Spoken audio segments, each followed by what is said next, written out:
Ryan Reynolds here for, I guess, my 100th Mint commercial. No, don't. No. I mean, honestly, when I started this, I thought I only have to do like 4 of these. I mean, it's unlimited premium wireless for $15 a month. How are there still people paying 2 or 3 times that much? I'm sorry, I shouldn't be victim blaming here. Give it a try at mintmobile.com/save. Whenever you're ready. $45 upfront payment equivalent to $15 per month. New customers on first 3-month plan only. Taxes and fees extra. Speed slower above 40 gigabytes. See details. By some estimates, there's over 100,000 Jewish people living in the Las Vegas Valley and tons more who visit. And if there's one thing that both the most religious and secular Jews have in common, it's got to be food. Today on CityCast Las Vegas, and as a representative nice enough Jewish boy, I talk with my co-host and food historian Sarah Lohman about all things Jewish cuisine in our community. We're talking delis, kosher foods, our history, and basically where to get a good nosh. It's Thursday, October 10th. I'm David Figler, and here's what Las Vegas is talking about.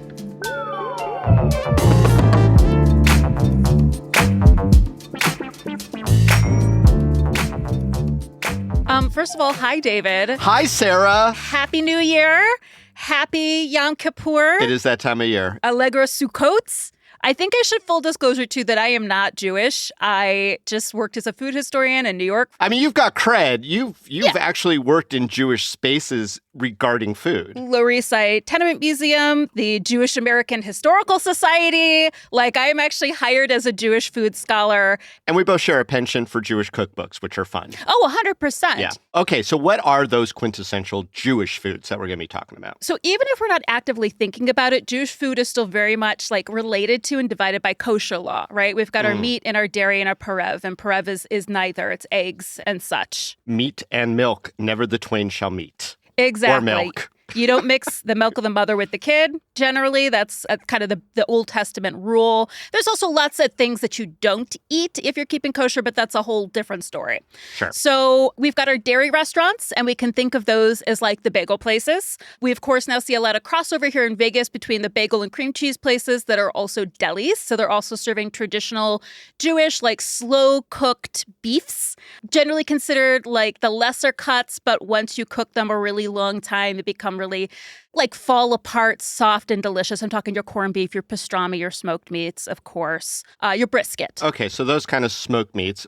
Brisket foremost. What else we got? And fish is going to go fish is parev, but it goes mostly into the dairy categories. That's going to be like your lox on your bagel with your cream cheese, right? Mm-hmm. I think that those are some of the really sort of typical matzo ball soup, even though it's kind of for Passover. People love to have it year round. It's pretty much a deli treat. We could even go as far as some of the like egg creams and sodas as well. Sodas was actually one of the first things to be marked commercially kosher, too. So those are the things that I'd say most people associate with Jewish culture. See, I throw in a couple of extras there. Please. I think chopped liver is kind of one of those oddball things. I think cooking with matzah. Totally. You know, matzah in egg dishes like a matzah brie would be a Jewish food. And I hear you make a mean matzah brie, David. I'm round. okay. I'm all right with my matzah brie. There's places I'd rather go to get it. Also baked goods, right? Yeah. So Challah. arugula, challah. Babka. Babka, yeah. Hamantashen. I mean, we could go down the list. A strudel here and there. All right. Fair. So I got this question for you, my food historian friend. Yeah. What is the difference, per se, between a Jewish deli and like an Italian deli or just a place that calls itself deli? Yeah, I'm really glad you asked this. So delicatessen is actually a German word, and it means little delicious things to eat. So little delicious things to eat is a delicatessen. Lovely. A delicate essen, right? Like delicate to eat, right? So we first start seeing those original delicatessens pop up in Manhattan, Lower East Side in the 1840s through 60s. I think the first documented one is early 1860s. They're essentially the first takeout restaurants. They're places you can go get like pre-made, pre-cooked foods. That immigration in the mid-19th century wasn't exclusively Jewish. It was German. So there were Catholics and Lutherans and Jews. But then the next wave is Eastern European and Russian Jewish, and they sort of come into these delicatessens because they were some of the first kosher spaces as well in America. And so then it becomes associated with Jewish culture. But yeah, you can have an Italian deli. You can have the bodega on the corner, which also has a deli in it. But it all kind of originates from that German terminology for these fast food joints. I get it. And to me, there's always some crossover. Like one of my favorite places to go kind of experience Jewish food is the New York Bagel and Bakery. Yeah. And it is distinctly Italian. I mean, it's the Montesano family. Yeah. But, there's elements there, but I wouldn't call it a Jewish deli by any stretch. Sure. I mean, there's a ton of cultural crossover there because both the Italians and Jews were immigrating in huge numbers around the turn of the 20th century. So we do see a ton of crossover in that culture. Let's get into Las Vegas. It's not just about the food, but also the environment. So tell me, Sarah, what you know about the history of Jewish food in Las Vegas. So do you remember last year when I did that event for the Neon Museum with Main Street Provisions and I looked at mid-century casino menus and we recreated some of those dishes? Oh, yeah. And we were celebrating the compendium of menus that have been preserved by special collections over at UNLV. Yes, as well. Amazing menu collection. So I looked at a lot of menus from the 60s and the 70s. And what really surprised me is that I found that some of these menus were very Jewish coded. Huh. What do you mean by that? Okay, so I'm so glad you brought up chopped liver because chopped liver is a really common appetizer on a lot of these showroom menus. So the showroom you'd go to see like Tony Bennett, for example, played the Showroom International, which is also where Elvis played. And the appetizers are listed as a Suprema fresh fruit au kirsch and fresh chopped chicken livers, and also a seafood cocktail supreme. Now, I've also seen 2 marinated herring and sour cream. That's from the Flamingo showroom. It was all over the place, from Caesars to the Riviera. Really everywhere, I saw a lot of pickled herring and a lot of chicken livers. Now, a lot of times on those same menus, you wouldn't see as much shellfish. Shellfish is not considered kosher. If you are keeping kosher, if you're very traditionally Jewish, you don't eat shellfish. But it's more like there was a surprising number of Jewish options. And I think it's because this is the era that Las Vegas was moving away from those Wild West themed resorts and creating these resorts that were more geared towards a upper middle class, maybe upper class Hollywood crowd. And a lot of that crowd coming in from Hollywood was Jewish. So this is like kosher light. These weren't cooked at a kosher kitchen.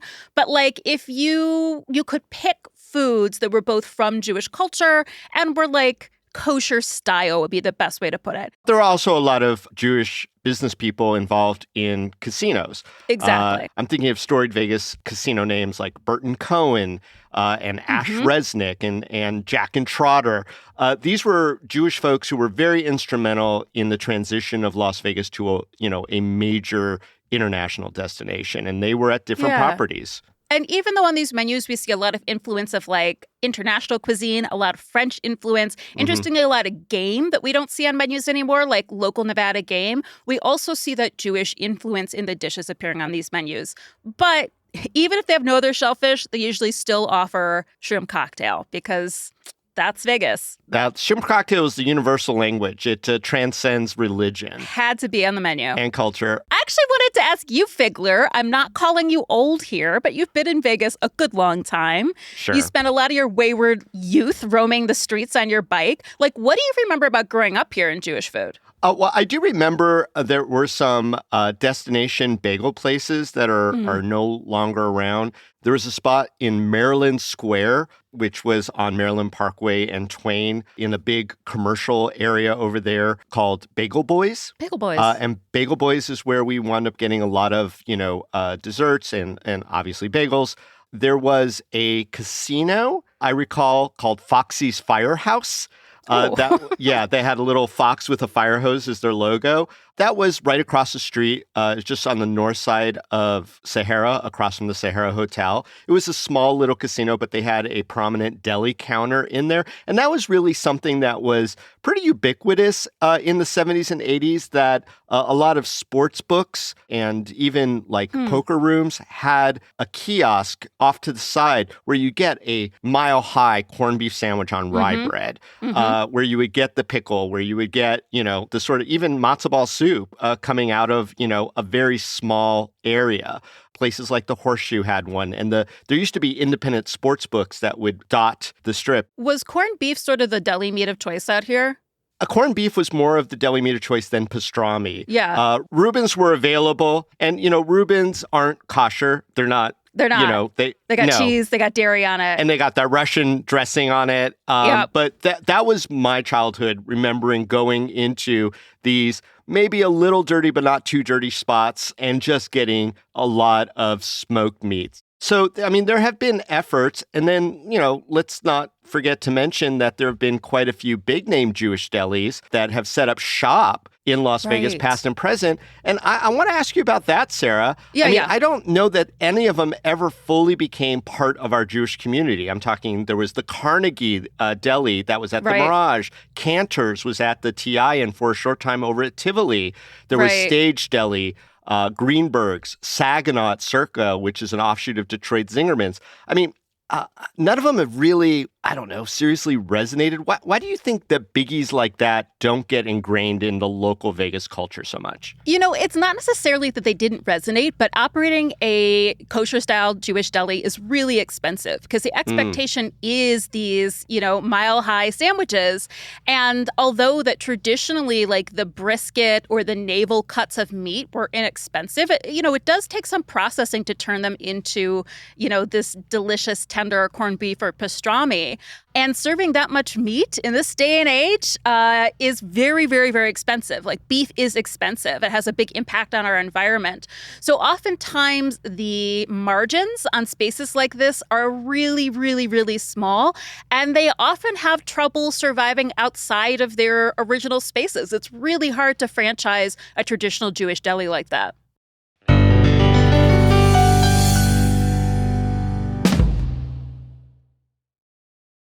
This episode is sponsored by BetterHelp. Sometimes when I'm not feeling well emotionally, I feel like I'm hiding behind a mask. If I'm taking my showbiz persona into my personal life and pretending everything is okay when it's really not, I know it's time to check in with a therapist. Because masks are for Halloween, not for my emotions. We all go through tough times, and in the past, I have found it really helpful to get an outside opinion to navigate my own emotions. And in my personal experience, every time I've begun therapy, I've also eventually come to a place where I realized I was doing okay, and it was time to stop. Therapy doesn't have to be a lifelong commitment, but that resource is always there if and when you need it. And with BetterHelp, it's designed to be convenient, flexible, and suited to your schedule, and it's entirely online. So take off the mask with BetterHelp. Visit BetterHelp.com/CityCast today and get 10% off your first month. That's BetterHelp, HELP.com/CityCast. Hi, this is David Plotz of CityCast. Have you thought about a gift for yourself this year? One that has the power to help you grow and learn and become a better version of yourself? Give yourself the gift of language by getting Babbel. With quick 10-minute lessons handcrafted by language experts, Babbel gets you talking a new language in 3 weeks. Because talking is the key to really knowing a language. And that's how Babbel approaches it. It's designed for real conversation. So I have a trip to France planned with my girlfriend. Was it inspired by the Olympics? Yes, it was. And it's given me the chance to revive my old high school French. And it's so fun to catch back up with the vocabulary I'd forgotten. To remember all the food, for example. I'm in a lesson on ingredients, so I'm going to make crepes with butter and sugar. Avec sucre et de beurre salé, on va se régaler. We're going to have a feast. I learned this great new French expression too. J'en ai l'eau à la bouche. That means I have water in the mouth. It means it's mouth-watering. Love it. Love French. Anyway, Babbel gets you talking, and studies from Yale and Michigan State University and other leading universities prove that it works. So here is a special holiday deal for CityCast listeners. Right now, get up to 60% off your Babbel subscription, but only for CityCast listeners at babbel.com/CityCast. Get up to 60% off at babbel.com/CityCast, spelled BABBEL.com/CityCast. Rules and restrictions may apply. So let's get to it. What are the best Jewish delis or places for people to get Jewish food in Las Vegas? Well, I feel like we should also shout out the bagel episode we did. We're not going to go too deep into bagels today because we went deep. We dove deep before a couple months ago. People can look that up at what our favorites were. And Bagel-wise, yeah, to Bagel Cafe, which I have not been to in person, but I liked their bagel. I found them to be the closest to what I was familiar with from New York and sort of kind of missed day to day. So as far far as delis, like my opinion, as far as like down in my neck of the woods in Henderson, we have Weiss's. And Weiss's is interesting because of those two doors. And one goes to the sit-down restaurant, which is basically the deli. That's where you're going to get your meat meal. And if you go to the left, that's the bakery, the bagels, the cream cheese. It's sort the of big like counter. Yeah, the big counter. It's like a dairy restaurant, or probably many people don't know this word, but like an appetizing restaurant like Russ and Daughters, right? That's a famous New York spot. Famous New York spot that serves only dairy or Parev foods, essentially, or Parv foods. Okay. So Weiss's is solid. Like, I've had a great breakfast there. I've had a great matzo ball soup. I've had excellent latkes. There's some also very non-Jewish foods on there, but are very like East Coast. Like, they have Taylor ham or pork roll, depending what part of New Jersey you're from. So, like, it's always been kosher style is generally what it's called. Interesting. Weiss's, I just want to shout out to, has amazing baked goods, including challah, babka, I think, black and white cookies, which I know aren't your favorite, David, and I haven't had theirs, so I can't say, but Rugula, they got the whole 9 yards. So that's like kind of my pick to get like everything you want and need from a Jewish cooking space. Sure. And maybe we take one quick step back, and that is, what do you need to see in the place to kind of feel like I'm in the right spot? You know what I'm saying? Like you mentioned at Weiss's, there is the counter where the baked goods are. And then was there something like in Weiss's to you that said, I'm in a Jewish deli? I feel like this is part of the Jewish culture here. Yeah, for me, it's the black and white cookies, which Oh, it's just having that cookie on the menu. black and white cookies, babka, and challah. Those items. Those items to me are like really a signal of like, we got the foods that you need, that you crave, that are going to feel like home to you. I have some more criteria, and I wonder what you think about it. Yeah. So as far as food items go, I want to see an array of fish items. I'm not a stickler. I don't need to see a gefilte fish because, frankly, it's disgusting to most people, although it can be done right. So I'll look to see, is there a sable on the menu? Are there two different kinds of loxes? You know, like how deep the fish menu goes is like a thing for me. Herring as well, of course. I also look for like little items at the checkout. Halva. Oh, yeah. You know, which is a very particular chalky brand? No, not particular brand. I mean, Joya is the big one, but sometimes places will have a homemade halva. That is cool. Yeah, usually sesame paste, American-style sesame paste, egg whites, sugar, and often chocolate. Yeah. And that's just an item. It makes you feel like, oh, I remember that. You know, Dr. Brown's on the menu. That's a brand of soda, but also New York Seltzer. Also kind of like a nice thing if a deli has it, is that they make a chocolate phosphate. Oh, wow. It's a phosphate for you, not an egg cream. It's a phosphate for me, not an egg cream, but either on a menu, and not a lot of places do that. So these food items, if they're in place, I'm like, okay, this is a legit Jewish deli. But I'm going to say one other thing, a vibe. A certain kind of vibe. A smell in the air, maybe something a little, again, fishy, salty in the air, maybe a pickly smell, or at least the visual of seeing pickles somewhere. If not on the tables, which is a lament that not a lot of places in Vegas will anymore bring you out a bowl of pickles, half sours, maybe some tomatoes as well. I'm a new that pickle to me fan. is quintessential. New I pickles love that. have just like kissed the brine, and it's still crispy and delicious and wonderful. Last thing I'm going to say about a deli experience, especially in Las Vegas, is that to me, the best delis are the one that my mom would walk into. Now, my mom has passed, but she was a big deli fan. If she could walk in and find a comfortable spot or feel comfortable, that was a good deli. And if she complained about where she was seated or about the food or anything else, that there would be established protocols to deal with older Jewish women so that no one was embarrassed and everyone felt okay, no matter how they approached it. It could be with sass, it could be with empathy, but whatever it is, that there was that vibe where everyone is welcome, even David's mother. Oh. Right? You know? And even though she's not with us anymore, I kind of bring her with me when I go into a new deli and I ask that question. Oh, your Jewish mother never leaves you. Yeah. She's there forever. But listen, I shouted out my favorite, like my go-to deli. Like, what is your go-to deli? Or are there like other spots where you pick up like a taste here and there? Where would your mother go? That's a really good question. And I think, you know, not to pile on the praise, but of all the delis that existed when she was still around, she would be most at home at Weiss's. I mean, back There then it it was is. called Samueli's. Oh, that's right. Before New it was owners, Weiss's. yeah. But that was a place that was small enough. It was contained. It had, for lack of a better word, as close a vibe as she was used to. She liked Bagel Cafe, but it was a big space. It's a very large space. It's a big menu. It is, Jewish forward, but it's not a deli in the traditional sense of the things that we're talking about. But they have a lot of those items on there. And I say that Bagel Cafe is an excellent deli to do the deli experience in Las Vegas. And I'll say that when tourists come to Las Vegas and they're looking for deli food, a lot of them land at this one location, and that is called Bagel Mania. Oh, sure. Next to the convention center. Correct. Yeah. That's their current location. Sarah, we didn't have Bagel Mania in our bagel episode. No. We haven't talked about them yet. What is the hesitancy to talk about Bagel Mania?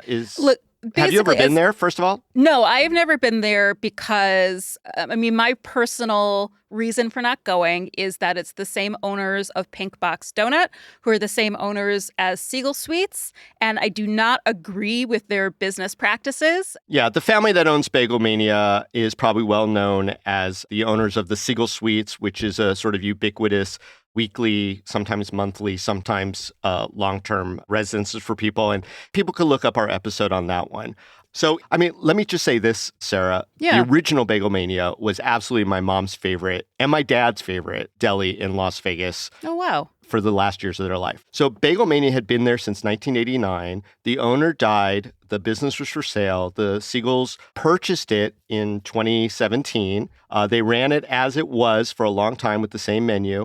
Then they abandoned that location. They built a big fancy place over by the convention center. They maintain the name Bagel Mania. They have reinvented the menu. It is unrecognizable. If my mom or dad were to walk in this place, they would think they were more over at the airport and not in the old Bagel Mania. It just doesn't have that same vibe.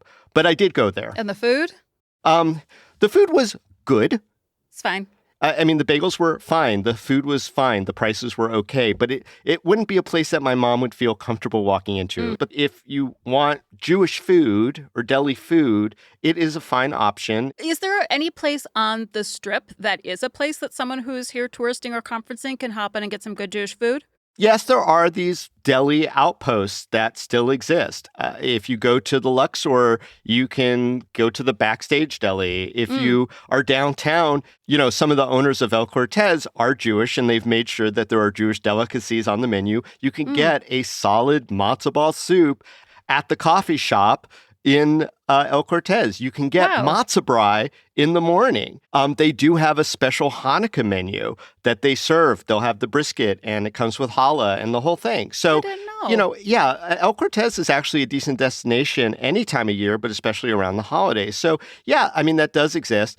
There have to be some other shout outs that we do really quick. As far as bakery go, all these places that we mentioned have a baked good counter, and they all have these items that we're talking about. There's also the various standalone Fried's Bakery, which is Jewish forward. And we don't want to leave out the fact that some of the supermarkets in town have really embraced big kosher sections. I don't know if there's any bigger than the one at Smith's over on Lake Mead and Rampart. Right. So, Sarah, how do you rank the overall Jewish food scene in Las Vegas? I think we've got a couple solid spots, not as many as we used to, but I think that this is also a conversation that's happening nationally about Jewish food, because a lot of Jewish food and the flavor of it for many of us is bathed in nostalgia, right? It has to do with either some sort of distant memory or a family memory, the way your grandma used to make something, things like that. And that's in a way part of the problem with Jewish food and making sure it survives, because since the Jewish people, many have been pushed out of their homelands for generations and generations.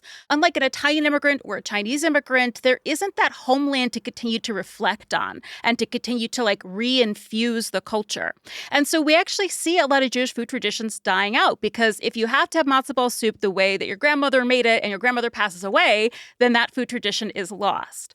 So there is a more modern movement of Jewish chefs sort of updating these classic Jewish foods and these deli foods.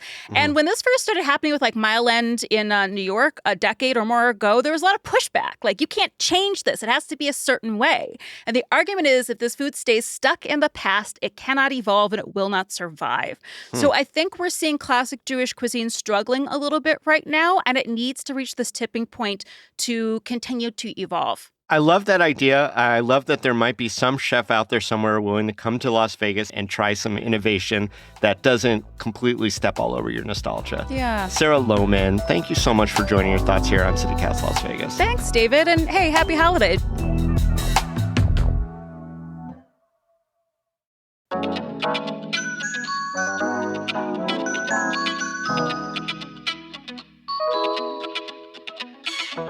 And that's all for today here on CityCast Las Vegas. If you enjoyed the show, why not go tell a friend? You could rate our show, leave us a review, and subscribe to our morning newsletter. We'll be back tomorrow morning with more news from around the city. Till then, stay lucky. You got a bunch of holidays that you are not going to celebrate this month, but still exist. Oh, I'm going to try to celebrate them all. You'll see me out at Sukkah Sukkah. Oh. I'm going to put that right behind Circus Circus. I'm going to build a tent. Yeah, that's right. That's your Jewish Circus themed casino investment. Good luck with that, too.